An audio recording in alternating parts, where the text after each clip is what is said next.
Inquiétude à Tchernobyl, 8 ans après la catastrophe, la centrale attend toujours les travaux de réfection. Des experts internationaux viennent d'ailleurs de demander sa fermeture pure et simple. Mais les autorités refusent pour l'instant d'envisager cette fermeture de la centrale. Les Ukrainiens demandent en revanche une aide financière internationale pour assurer la sécurité des réacteurs qui sont toujours en fonctionnement. Jean-Jacques Perrault.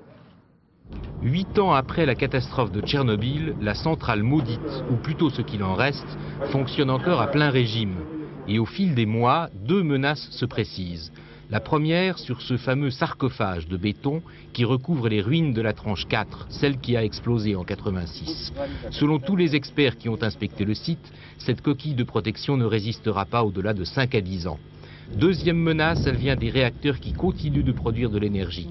D'abord parce qu'ils sont accolés au sarcophage, ensuite parce que les incidents s'y multiplient, une quarantaine en un an. Cela fait quand même pas mal de temps qu'on attire l'attention sur le fait que cette centrale à terme est dangereuse. Un certain nombre d'incidents sont produits récemment. Nous on dit qu'il vaut mieux l'arrêter dans ces conditions-là.